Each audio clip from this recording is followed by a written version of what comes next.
Okay. All right. Well, there it is. How are you? I am well. Really? Yourself? Yes, I am. Did you bring a subject to talk about for 20 or 30 minutes of the show? Surprisingly, no, because they've cut our time. So I just let's just duke it out with callers. We're going to calls. How about that? Good what do you deal. think? Yeah. Is it Vinaris? Yes, this is C. How are you? Hey, how's it going? Just fine. Pretty good. Oh, at first I got to say I love you guys' show. I'm a recent atheist myself, you know, former Christian, former Muslim, both as a matter of fact.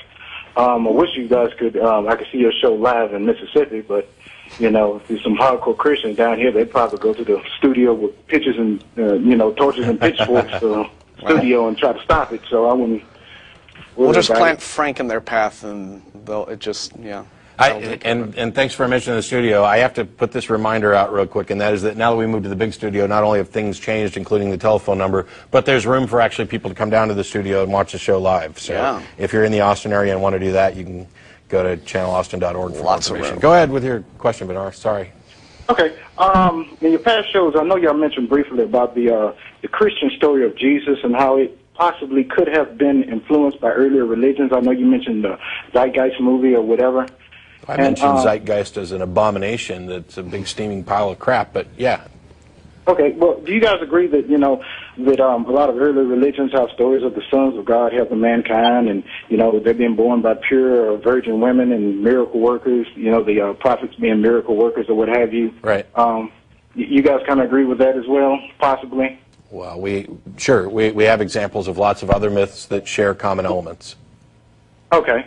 Now, I get into it with a lot of Christians down here because I'm an atheist myself, and then I tell them, well, this is one of the smaller reasons why I just don't buy into the whole Jesus being the Son of God thing.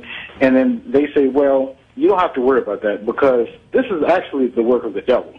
Because the devil had some foresight, and he saw the events that was going to happen of Jesus' life, and he encouraged people that came before Jesus to write down these stories. And what has happened is he said he had some kind of master plan to where, you know, after Jesus died, he was going to come back and say, yeah, you guys, I know you didn't see Jesus, but don't worry, it's a mythology because, look, it's, you know, copied from earlier mythologies and things of that nature. So, yeah. Well, my question would be, and I know you guys, I was listening to you talking with an individual about the devil, and of course, like me, you know, you see him as a... Here's what I ask Christians who hit me with that one or something similar to that. I say, is the devil more powerful than God? Okay. Inevitably, they say no. In which case I respond, well, then how can anything the devil wants to do possibly inconvenience or upset any of God's plans? How can the devil's master plan in any way supersede or thwart God's plan? I mean, God is all-powerful. Christians insist that the devil is somehow is not all-powerful in the way God is, but yet somehow the devil is still able to inconvenience and disconcert God's plans and thwart God's plans and essentially be a nuisance and a menace to God, even though he's not as powerful. You know, this is one of those situations where omnipotence, suddenly the definition changes when it becomes, the real definition of it becomes inconvenient. Omnipotence trumps non-omnipotence at all times. So if the devil isn't as powerful as God, then nothing the devil could do could possibly bother God, could possibly impact what God wants. And so to say, oh, well, the devil has a plan and he screws up things for God. Right. Well, then either God is not all-powerful, in which case, why are you bothering to worship him? Or you've just revealed a massive logical fustercluck in your belief system. Although, in the interest of preparing you as best possible, it's very likely that depending on who you're talking to, they're not going to find Martin's response daunting at all, because the particular example they're talking about is Satan's going around doing things, and it's not messing with God's plan, it's messing with individuals' ability to perceive the truth. And I would say that you can still use the same thing, that obviously there's some problem with this God, you know, and his ability to communicate the truth to people. And then they'll come back and say, well, no, that's you're willful, whatever. I've seen this used for a number of things. Actually, it was in the movie The God Who Wasn't There. I think it's Brian Fleming's movie. Talked about, you know, the devil planting other mythologies that would turn out to be similar to the Jesus story in order to confuse people. And now you've also got people running around saying that the devil's been running around since the beginning of time burying dinosaur bones so that we would find them in order to confuse people and lead them to evolution. I'd like to know where their evidence for that is and why this isn't just some kind of ad hoc, explanation, which, by the way, if you don't want to use ad hoc, you can just tell them that they're pulling it out of their butt, because that's exactly what they're doing. They're saying, they're looking at this, and you've pointed out a potentially legitimate problem with what they're saying, and they are inventing out of whole cloth a response. You can do that ad nauseum. If you weren't buying the devil did this to confuse you thing, there's another ad hoc explanation that they can come up with afterwards, and eventually it will trickle down to you have they're just heart, making stuff you up. just don't want to believe it, you want to be sinful, whatever.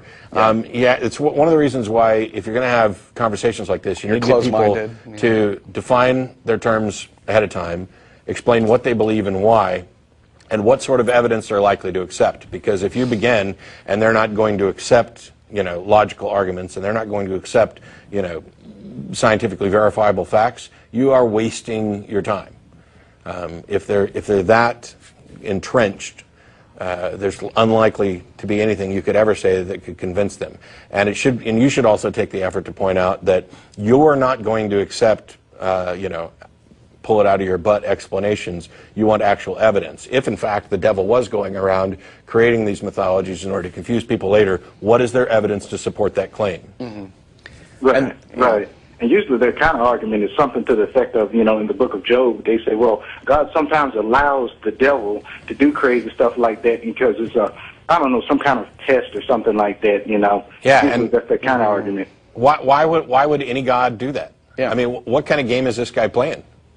Yeah, exactly. Hey, I'll let you completely destroy this guy's life just to see what he does. Shouldn't he already know what he's going to do? I mean, that's where you can get back into the omniscience and omniscience of their God thing. I mean, this whole thing of, the devil gets to mess with people's minds and confuse them. He gets to bury dinosaur bones. He gets to do this. He gets to do that. If God's omniscient, then he knows in advance every instance of the devil doing this. He knows the names of every individual whose minds the devil is going to be out there confusing. So he is allowing this to happen, just as he knew in advance Eve was going to eat of the fruit of the tree of knowledge, and yet he went ahead and allowed it to happen. So either evil was part of God's plan all along. Which it was. Which it was.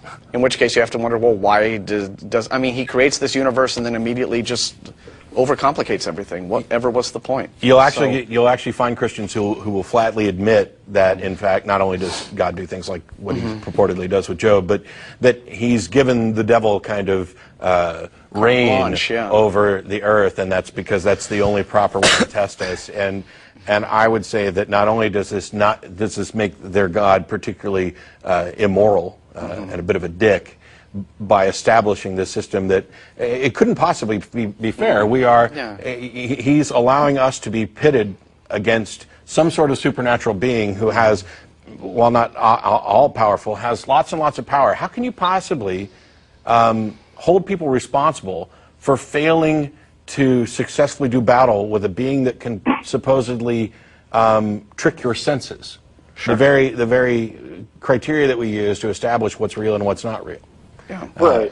It's kind of like that, God is the devil's pimp, when he sets up like a prostitution and affects us, and then, he expects us, I don't know, that's how it seems kind of like to me. Yeah, and the whole... 100%, what I'm saying? It'd be a pretty immoral God. And I saw another one of your clips, and I just tell Christians, I was like, okay, once you read the Bible and you see all these things that God are doing, put yourself in your shoes, and if you had the power of God and you was almighty and all-loving, which I don't see how you could be almighty, all-loving, and all these alls at the same time. It's kind of impossible, but, put yourself in God's shoes and see if you could come up with an alternative explanation. If you can come up with something better, then, you're better than God. You should Can you come up with a better system? I mean, I could come up with a better system in a drug-induced coma than what they're purporting.